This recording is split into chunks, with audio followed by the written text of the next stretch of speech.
नमस्कार दोस्तों, स्वागत है आप सभी लोग का आपके अपने एप्लीकेशन लाइव स्टडी इलाहाबाद पर। तो दोस्तों आज से अब हम लोग स्टार्ट करने वाले हैं पाषाण काल को, ठीक है। तो पाषाण काल को सविस्तार से पढ़ने के पहले दोस्तों हम लोग पाषाण काल की विशेषताओं को देखेंगे, ताकि आपको आइडिया एक लग सके कि जो पाषाण कालीन मानव पाए गए वो किन किन क्षेत्रों में पाए गए, साथ ही साथ में उनका रहन सहन कैसा था, उनका निवास स्थान कैसा था, वो जो औजार इस्तेमाल करते थे वो किस तरीके के औजार इस्तेमाल करते थे, ठीक है। तो इन बातों को पहले एक बार देख लेंगे ना, तो फिर पाषाण काल पढ़ना बहुत ही आसान हो जाएगा दोस्तों, ठीक है। तो चलिए उसी बात को हम लोग दोस्तों अब यहाँ पे स्टार्ट करते हैं। तो सबसे पहले देखेंगे दोस्तों कि पाषाण काल की विशेषताएं क्या हुई, ठीक है।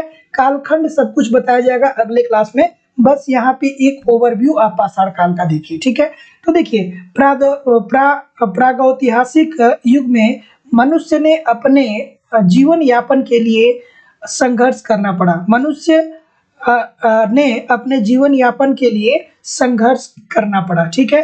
जैसा कि दोस्तों पता है आपको कि प्राचीन काल में जो मनुष्य हुआ करते थे, उनका कोई मतलब पाषाण काल में जो मनुष्य थे या जो मानव थे, उनका कोई एक निश्चित स्थान नहीं था।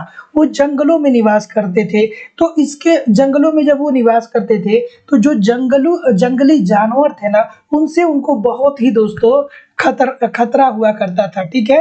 क्योंकि जो जंगली जानवर थे वो क्या कर देंगे, इनको मार देंगे, ठीक है। तो इस वजह से अपने आप को बचाने के लिए ना इन मनुष्यों को, इन मानवों को क्या करना पड़ा कि बहुत ही ज्यादा संघर्ष करना पड़ा।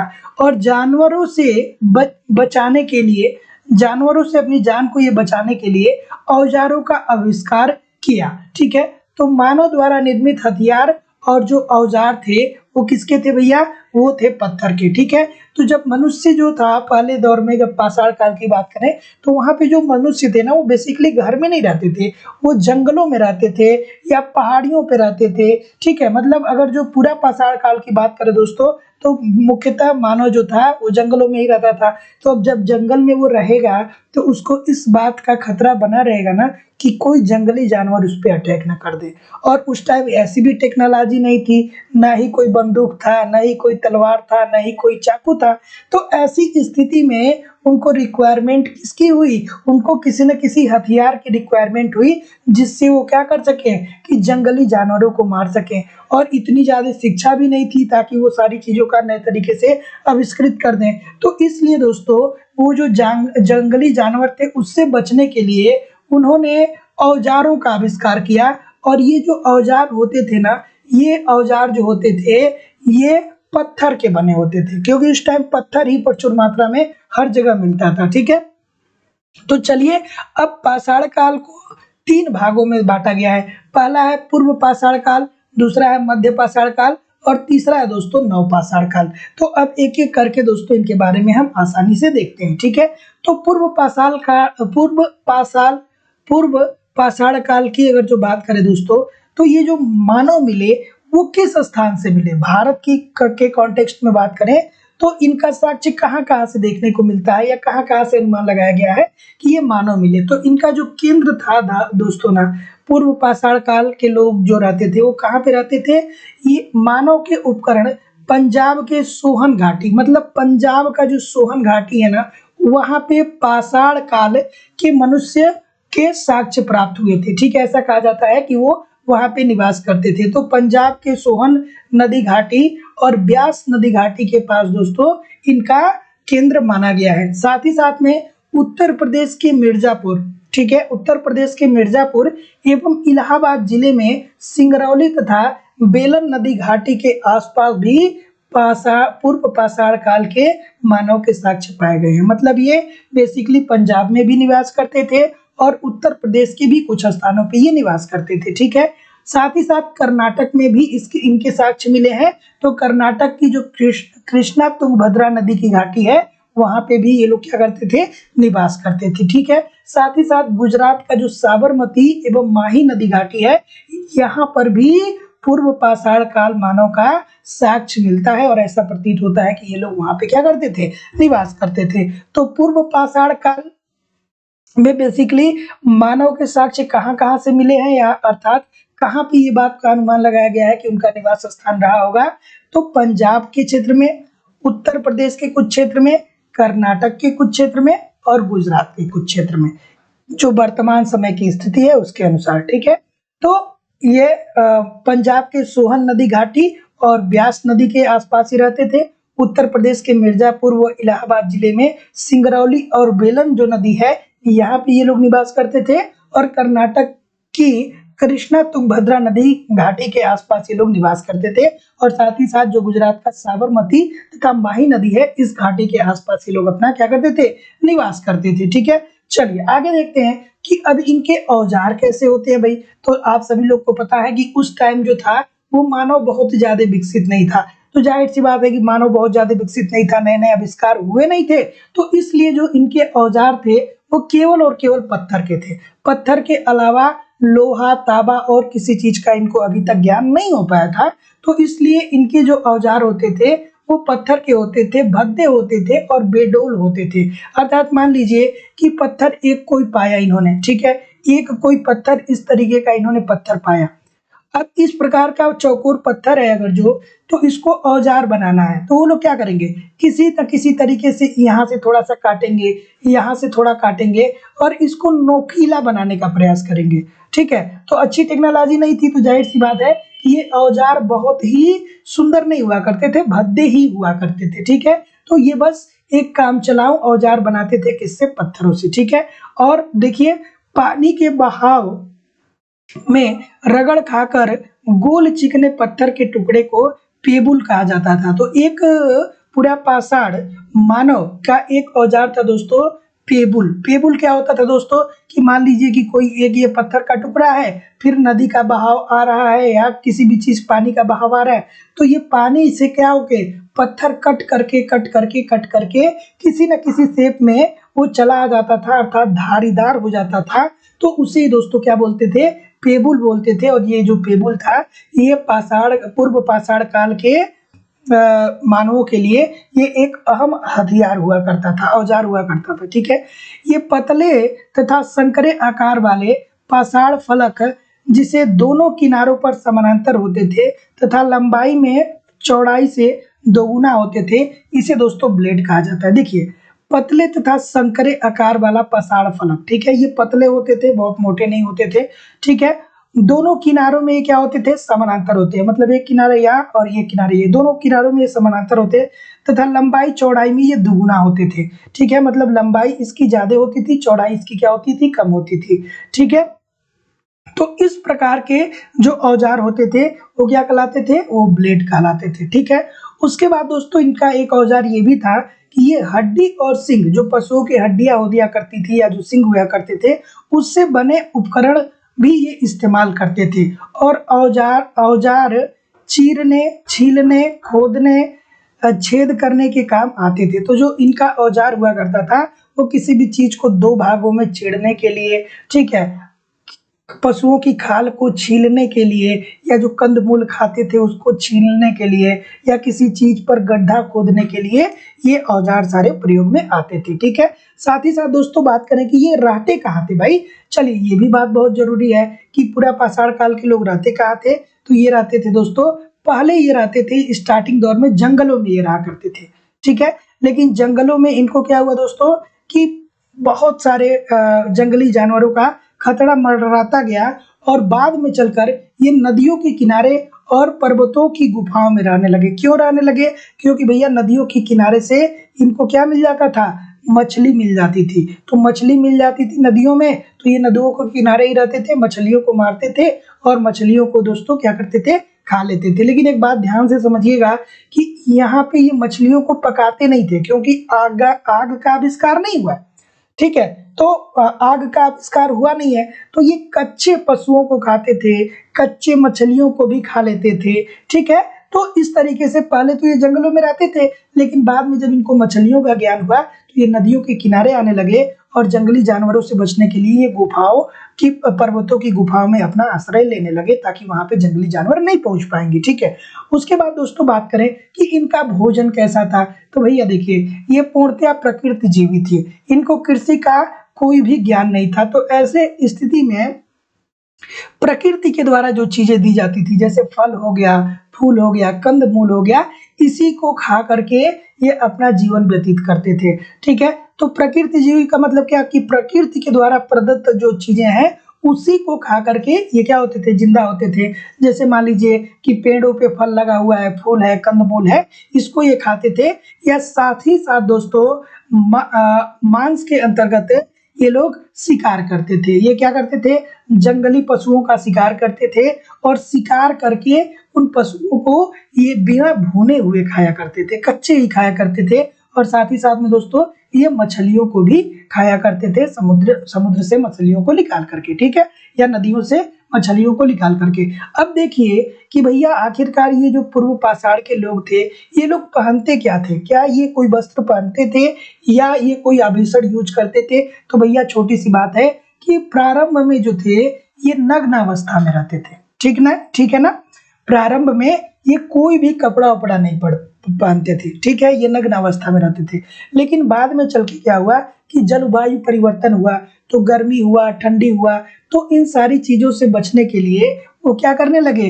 वृक्षों की छाल पहनने लगे या पत्ते या पशुओं की जो खाल होती है, उससे अपने शरीर को ढकने लगे, ठीक है? तो इस बात को पॉइंटेड रखिएगा कि जो पूर्व पाषाण काल के जो लोग थे ना, वो इसलिए नहीं शरीर ढकने लगे ताकि उनको उनके पास कोई लोक लग जाती। वो इसलिए शरीर को ढकने लगे ताकि उनको ठंडी और गर्मियों से क्या होना था? बचना था, ठीक है? उसके बाद दोस्तों पत्थरों तथा जानवरों की हड्डियों से निर्मित ये आभूषण भी पहनने लगे। तो दोस्तों आप लोगों ने कई बार देखा होगा, अभी भी बहुत सारे लोग पहनते हैं, ठीक है? कुछ लोग शेर के सींग को यहाँ पे सॉरी, कुछ लोग हिरण के सींग के का जो होता है उससे आप उस प्रकार का आभूषण यहाँ पे पहनते हैं, हड्डी कुछ उसमें इनबिल्ड कर देते हैं। तो वहाँ तो पूर्व पाषाण काल में लोग जो होते थे वो पत्थर एवं जानवरों की हड्डियों से निर्मित आभूषण को भी पहनते थे, ठीक है? चलिए अब देखेंगे कि क्या इन्होंने कोई धार्मिक भावना थी क्या इनके अंतर्गत? नहीं भैया, इनमें इन्होंने धर्म में कोई विश्वास नहीं किया।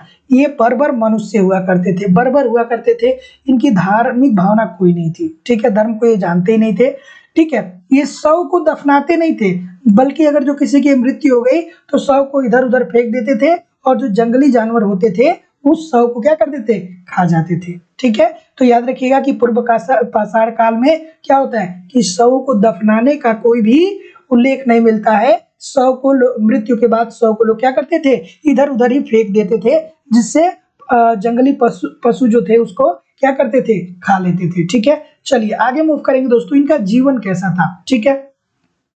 देखिए इनका प्रमुख व्यवसाय क्या था? तो जाहिर सी बात है भैया शिकार ही होगा, ठीक है? जाहिर सी बात है शिकार होगा और कुछ नहीं होगा। वह भोजन की तलाश में इधर-उधर ही घूमते थे और ये कृषि का प्रारंभ नहीं किए थे, ठीक है? तो जी इनका व्यवसाय क्या था? केवल और केवल ये शिकार करते थे, भोजन की तलाश में कभी इधर कभी उधर घूमते रहते थे, क्योंकि कोई एक निश्चित जगह जगह पे इनको भोजन नहीं मिलता था। कृषि अभी आरंभ नहीं हुई थी, तो इस वजह से इधर-उधर उनको घूमना पड़ता था, ठीक है? अब चलिए भैया, अब तो ये हम देख लिए पूर्व पाषाण काल। अब दोस्तों हम लोग देखेंगे मध्य पाषाण काल को, ठीक है? तो मध्य पाषाण काल की प्रमुख विशेषताओं को देखेंगे, ठीक है? तो मध्य पाषाण काल की विशेषताओं के अंतर्गत सबसे पहले देखेंगे कि ये जो मध्य पाषाण कालीन मनुष्य है या मानव है, वो भारत के कहाँ-कहाँ से पाए गए हैं। तो ये इसके जो अवशेष मिले हैं ना दोस्तों, ये भारत के लगभग सभी स्थानों से मिले हैं, जिसमें हम प्रथम स्थान है राजस्थान। राजस्थान का जो भीलवाड़ा क्षेत्र है या जो बागोर क्षेत्र है, वहाँ से मध्य पाषाण कालीन मनुष्य के अवशेष मिले हैं। महाराष्ट्र के पैठण और नासिक से दोस्तों मध्य पाषाण कालीन मनुष्य के अवशेष मिले हैं। आंध्र प्रदेश, तमिलनाडु से भी दोस्तों मध्य पाषाण काल मानव के अवशेष मिले हैं। मध्य प्रदेश से मिले हैं, ठीक है? पश्चिम बंगाल तथा बिहार से मिले हैं। मतलब मध्य पाषाण कालीन मानव की साक्ष्य भारत के सभी स्थानों से मिले हैं, जिसमें प्रमुख है राजस्थान, महाराष्ट्र, आंध्र प्रदेश, तमिलनाडु, मध्य प्रदेश, पश्चिम बंगाल तथा बिहार, ठीक है? अब चलिए देख लेते हैं कि आखिरकार भैया इनके औजार कैसे होते थे। तो जैसा कि दोस्तों पूर्व पाषाण काल के अंतर्गत हमने देखा कि उनके जो औजार हुआ करते थे ना, वो पत्थर के तो बना करते थे, लेकिन बहुत ही बड़े होते थे, बेडोल होते थे, उसका कोई एक निश्चित आकार नहीं होता था। लेकिन मध्य पाषाण काल के जो औजार थे, अब ये छोटे बनने लगे। जैसे आप लोगों ने दोस्तों कभी देखा होगा, उसको क्या बोलते हैं, एक तरीके का उसको क्या बोलते हैं दोस्तों, भेद, देखिए थोड़ा सा देखते हैं, कुंठित भेद डक पॉइंट। ये क्या होता था दोस्तों, त्रिकोण, चंद्राकार तथा सुइयां। दोस्तों जैसे छीलने की बात करें, ठीक है, किसी चीज को छीलने के लिए, या दोस्तों एक और आता है दोस्तों, छोटी छोटी जितने भी उपकरण होते हैं, ठीक है, वर्तमान समय में भी हम लोग देखते हैं दोस्तों, जिसको हम लोग क्या बोलते हैं, सुआ भी बोलते हैं एक, ठीक है। उसके साथ साथ दोस्तों मैं एक बहुत अच्छा एग्जांपल आपको लेना चाहता हूँ, ठीक है, बट वो मुझे अभी दिमाग में याद नहीं आ रहा है। कुछ इस प्रकार का होता है, उसको भेदनी बोलते हैं, ठीक है। कुछ इस प्रकार का होता है, वो छोटा सा ही होता है, और अभी भी क्या है दोस्तों कि वो प्रचलन में है। वो क्या होता है दोस्तों, भेदनी होता है, मतलब वो गहराई करने के लिए होता है। तो जो मध्य पाषाण काल है, इसमें अब छोटे छोटे उपकरण जो है वो सामने आने लगे, जैसे कुंठित भेद ढक पॉइंट और त्रिकोण, चंद्राकार तथा सुइयां, ठीक है। तो दोस्तों ये बात आपको समझ में आ गई होंगी कि अब जो औजार थे वो पहले की अपेक्षा क्या हो गए, छोटे हो गए। चलिए अब देखते हैं दोस्तों कि इनका निवास स्थान कहाँ था, ठीक है, मतलब ये कहाँ रहते थे, मध्य पाषाण काल के लोग रहते कहाँ थे भैया, तो ये बात भी जानना जरूरी है। तो गुफाओं में तो ये रहते थे, लेकिन इसके अतिरिक्त अब ये समतल भाग में चले आए, ठीक है, जहाँ पे नदी और झीलों के किनारे ये रहते थे। तो पहले कहाँ पे रहते थे, नदियों के किनारे रहते थे और गुफाओं में रहते थे। लेकिन अब मध्य पाषाण काल में क्या हुआ कि ये गुफाओं के अतिरिक्त पहाड़ों के समतल भागों, नदियों तथा झीलों के किनारे भी बसना आरंभ हो गए। ये क्या करते थे, अब अस्थायी झोपड़ी बनाते थे, मतलब ऐसी झोपड़ियां बनाते थे जिससे क्या हो सके, वो अस्थायी हो, बहुत ज्यादा टिकाऊ ना हो, और अस्थायी तौर पर ये झुंडों में रहने लगे। अर्थात अब इनको जब पशुओं से, जंगली जानवरों से इनको जब क्या हुआ, जंगली जानवरों से जब ये क्षति इनको पहुंचने लगी भारी मात्रा में, तो ये झुंड में रहने लगे, ताकि अगर जो कोई जंगली जानवर अटैक करे तो ये अपनी रक्षा कर सके, ठीक है। आगे देखते हैं दोस्तों इनका भोजन कैसा था, ठीक है। तो अब ये जो भोजन है ना दोस्तों, वो जाहिर सी बात है कि ये गाय को मार देते थे, भैंस को मार देते थे, बैल को मार देते थे, घोड़े को मार देते थे, भेड़ को मार देते थे, बकरी को मार देते थे, चूहा को मार देते थे, मछली को मार देते थे, ठीक है, मगरमच्छ को मार देते थे, ठीक है।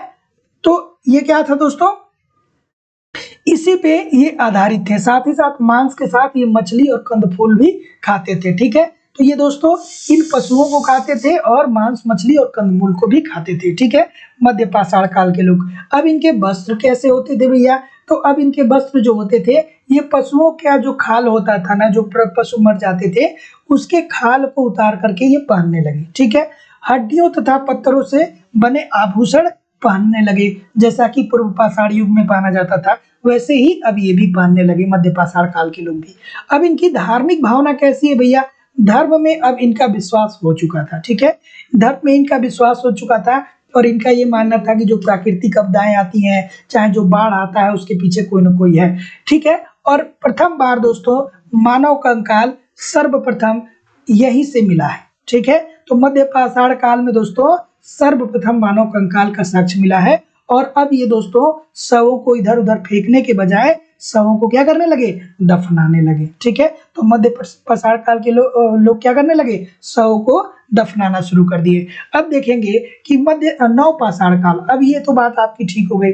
अब भैया आइए तीसरा मध्य पाषाण काल। तो अब मध्य पाषाण के काल के मानव के अवशेष कहाँ कहाँ से मिले हैं, सॉरी मध्य ने नव पाषाण काल। तो अब नव पाषाण काल मानव के अवशेष कहाँ कहाँ से मिले हैं, तो इसका जो मुख्य केंद्र है दोस्तों वो कहाँ कहाँ पे है, कश्मीर से कुछ अवशेष मिले हैं, विंध्य क्षेत्र से मिले हैं, कर्नाटक से मिले हैं, आंध्र प्रदेश से मिले हैं, तमिलनाडु, असम और मेघालय से मिले हैं, ठीक है। तो नव पाषाण कालीन प्रमुख केंद्र कहाँ रहे, मतलब नवपाषाण कालीन जो मानव थे वो कहाँ कहाँ पे निवास करते थे, एक तरीके से कह सकते हैं कश्मीर में, विंध्य क्षेत्र में, कर्नाटक में, आंध्र प्रदेश में, तमिलनाडु में, असम में तथा मेघालय में। ठीक है, चलिए आगे मूव करेंगे कि अब इनके औजार कैसे होते थे। तो भैया नवपाषाण काल के लोग अब काफी इन्वेंटिव हो गए थे, काफी नव प्रवर्तक हो गए थे, बहुत अच्छे अच्छे औजारों को ये इजाद करने लगे थे। और ये जो इनके औजार हुआ करते थे ना, उसको अब ये कलर करते थे, उसको क्या करते थे, उस पर रंग लगाते थे। ठीक है, तो नवपाषाण काल में दोस्तों कुदाल आया, जो कुदाल दोस्तों खुदाई के लिए, जो वर्तमान समय में हम लोग कुदाल का इस्तेमाल करते हैं, इसकी शुरुआत कब हो गई थी, ये नवपाषाण काल में हो गई थी। हथौड़ा, ठीक है, कील ठोकने के लिए जो हथौड़ा का इस्तेमाल किया जाता है, ये भी इसके साक्ष्य कहाँ से मिलते हैं, नवपाषाण काल से। चाकू, सब्जी काटने के लिए चाकू का जो आप इस्तेमाल करते हैं, ये भी इन्वेंट हो गया था किसमें, कब, ये नवपाषाण काल में। आरी, आरी जो दोस्तों पेड़ काटने के लिए आरी का इस्तेमाल किया जाता है, ये भी दोस्तों नवपाषाण काल की ही क्या है, उपलब्धि है। लकड़ियों और हड्डियों से उपकरण भी बनाए जाते थे दोस्तों। ठीक है, तो ये बात आपको समझ में आ गई होगी। अब देखिए, अब इनका निवास स्थान कहाँ पे होता था, अब बहुत इंपॉर्टेंट है दोस्तों कि अब इनका निवास स्थान कहाँ रहता था भैया। तो ये अब अस्थायी रूप से नवपाषाण काल के लोग जो है अस्थायी रूप से घरों में रहने लगे। कहाँ पे रहने लगे, अस्थायी रूप से अब ये घरों में रहने लगे। ठीक है, और ये जो घर बनाते थे, ये घर पशुओं की खाल के तंबू से बनाते थे। ठीक है, और इसके बाद गारा और घास फूस की झोपड़ी का भी दोस्तों ये निर्माण करने लगे। जैसा कि हम पिछले कुछ दशकों में के अगर जो 6-7 दशक पहले की बात करें, तो गारा और घास फूस की झोपड़ियां ग्रामीण क्षेत्रों में बहुत देखने को मिलती थी। ठीक है, तो नवपाषाण काल के लोग अब अस्थायी रूप से घरों में रहने लगे। ये जो घर बनाते थे, ये पशुओं की खाल के तंबू से बने होते थे। और इसके बाद ये दोस्तों गारा और घास फूस की झोपड़ियां भी बनाने लगे। ठीक है, आगे मूव करेंगे कि इनका भोजन कैसा था। तो अब देखिए दोस्तों, ये कृषि का आविष्कार कर चुके थे। ठीक है, नवपाषाण काल के लोग जो थे वो कृषि, यहाँ पे कृषि का आविष्कार हो चुका था। ये लोग गेहूं उपजाने लगे थे, जौ उपजाने लगे थे, चावल, मटर, मसूरी, राई, चना, मूंग, ये सारी चीजें ये क्या करने लगे, उपजाने लगे। तो इन सारी चीजों का ये सेवन करने लगे। साथ ही साथ में मांस का भी सेवन करते थे, मछली भी खाते थे, अंडे भी खाते थे, फल फूल भी खाते थे। तो जो वर्तमान समय में मनुष्य जिस चीज पे आश्रित है, वर्तमान समय में हम लोग भी तो गेहूं, चावल, मटर, मसूरी, राई, चना, मूंग, मांस, मछली, अंडा, फूल फल खाते हैं। तो दोस्तों ये कहाँ पे इन्वेंट हुआ था, ये नवपाषाण काल में इन्वेंट हुआ था। ठीक है, चलिए आगे देखेंगे दोस्तों कि इनके आखिरकार वस्त्र कैसे हुआ करते थे। ठीक है, तो अब ये कपास की सहायता से ना वस्त्र बनाने लगे थे। ठीक है, कपास का भी आविष्कार हुआ था, क्योंकि कृषि में इन्होंने काफी उपलब्धि प्राप्त की थी। तो अब कृषि में काफी उपलब्धि प्राप्त की थी, तो इनको कपास भी मिलने लगे, कपास से बने कपड़े भी ये बनाने लगे। और पशुओं से उनकी पशुओं की उनसे ऊनी वस्त्र भी बनाने लगे। भेड़ से ऊन प्राप्त करते थे, और उससे ये क्या करने लगे, ठंड से बचने के लिए ऊनी कपड़े का भी प्रयोग करने लगे। ठीक है, अब देखिए बहुत इंपॉर्टेंट है कि अब ये कर दिए थे भैया नवपाषाण काल के लोग कृषि का आरंभ। ठीक है, तो कृषि का आरंभ हो चुका था। गेहूं, चाल, राई, जौ, चना, इन सारी चीजों का ये लोग क्या करने लगे, खेती करना शुरू कर दिए थे। तो भैया जब खेती करना शुरू की गए कर दिए थे, तो अब हंसिये का भी क्या हो गया, आविष्कार इन्होंने कर लिया था। जो जो हंसिया आप देखते हैं, खेतों की कटैया जब होती है, धान गेहूं की कटैया होती है, तो जो हंसिया होती है उसी का इस्तेमाल किया जाता है। अभी भी बहुत सारी जगहों पे होता है ऐसा।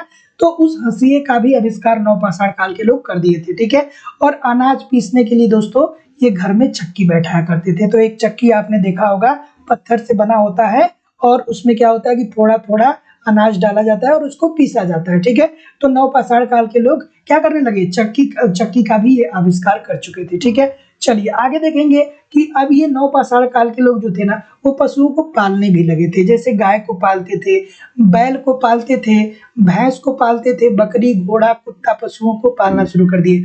पशु को ये क्यों पालना शुरू किए, क्योंकि भैया ये अब कृषि करने लगे, खेती करने लगे। तो जाहिर सी बात है कि खेती करेंगे तो बैल की जरूरत पड़ेगी, भैंसे की जरूरत पड़ेगी। ठीक है, बकरी जो है उससे क्या होगा, दूध प्राप्त होगा, गाय जो होगा उससे दूध प्राप्त होगा, कुत्ता जो होगा उसके भी बहुत सारे कार्य थे, घोड़ा जो था